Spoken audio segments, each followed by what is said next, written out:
because he loves Irish styling.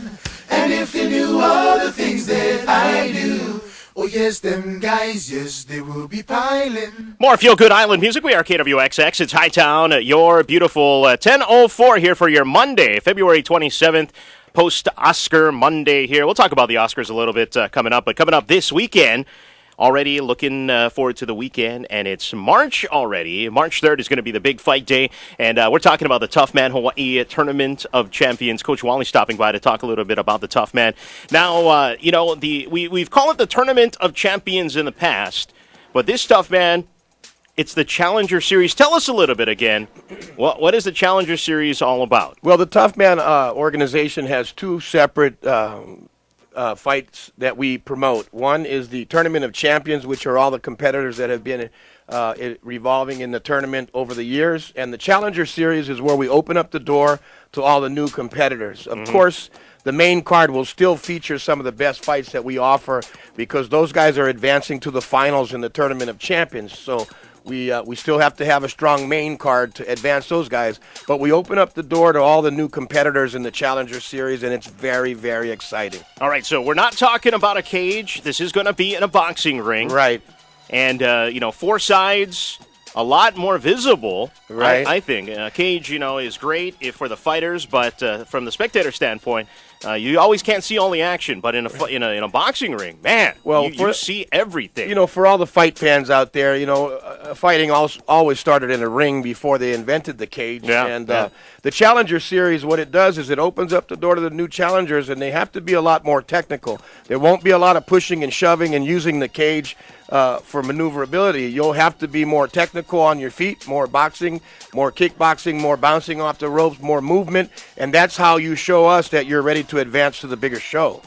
Well, in the cage, like you said, you can use the cage in your advantage or to help you get out of something.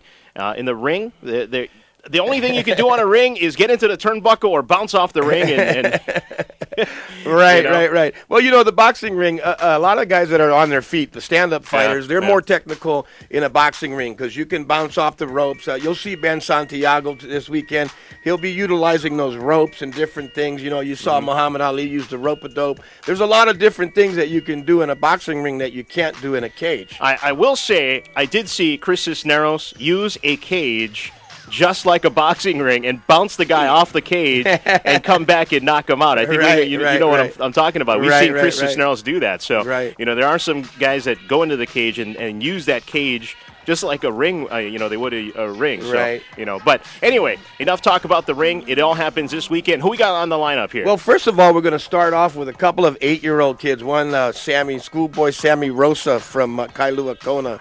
John Rosa's little boy is going to be making his debut. 2 8-year-olds coming out to spark off the beginning of our show. I'm very excited about that one. It's going to be a really, really exciting fight. Also, Justin Yamauchi and Uriel Santiago, who you've seen in the last come from behind to put a hurting on Pabre in the last event from Kona. These two kids, some kind of a grudge, not seeing things alike in school and stuff, and so got calls from the parents and said, hey, look, let's try and settle this in a controlled environment. And so one fights out of the church out there in Sure Foundation, and the other competes for Chris Cisneros' school, and this is going to be one heck of a matchup between these two youngsters.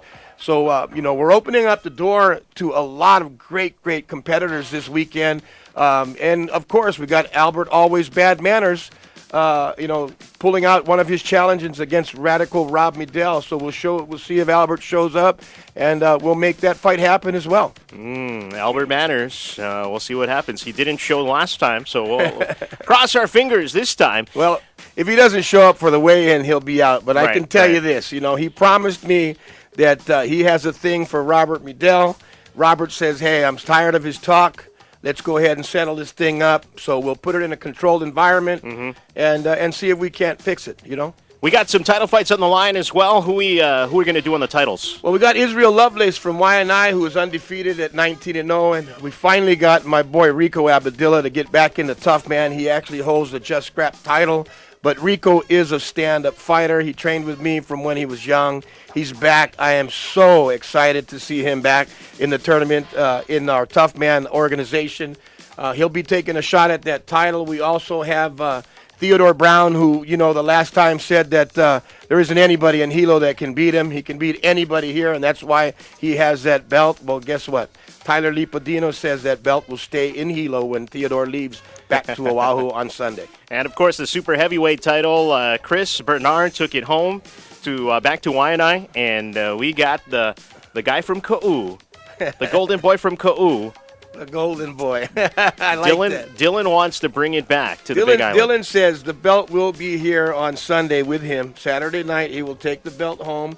Come back, Hilo, and watch me as I bring the belt back to the Big Island, baby, as the radio ad said. Mm-hmm. Dylan is a very positive kid, very upbeat, undefeated in MMA and kickboxing, making his way into the world. This will be the next very, very big, exciting super heavyweight kid coming out of Hawaii, Dylan Rush from Ka'u. It's going to be a big, giant show, and it's all happening this weekend. Of course, the weigh-ins are happening on Friday. That's always open to everybody to check out. Right. But you don't want to miss out on the fights. Pre-sale tickets available over at CD Wizard, and you can also get them at Big Island Surf Company locations in Hilo and Waimea. Hope to see you there coming up this weekend. Hey, also, just so the people know on the Kona side that Average Joe's and see-through glass tinting, they have tickets there, and $5 from every ticket they sell will go back to the school. So if you're coming from Kailua Kona and can't get to the doors in time, save the $5, buy it from Average Joe's or see-through glass tinting, so that the $5 goes back to the school to help them buy new equipment. This is something that our organization started on the last event, and we're really pushing towards helping the schools that are competing in our organization to replenish their equipment and pay some of the gym fees that the kids are behind on a little bit there. One more thing I want to talk about is One Whack Medevac Ashton Castro versus Ben the King Santiago. How could we forget this that? This is going to be one heck of a firework. And Paul, the Animal Norman, is coming out to make his debut again in the Tough Man, taking on a very tough competitor from Oahu. And also Keone Too Sharp Rodriguez will be on the card. We have got an action-packed card lined up in the Challenger Series for everybody this Saturday. All right. Thank you very much, Coach Wally, for stopping by. We'll get some of the fighters in this week. Talk with them Thursday, Friday here as we get set for the Tough Man Hawaii Challenger Series at the Civic this Saturday. Don't miss out. More feel-good island music. Get you through your workday Monday here if you're feeling a bit of the Monday blues. Here's Soulja and Let You Go on KWXX, your feel-good island music station.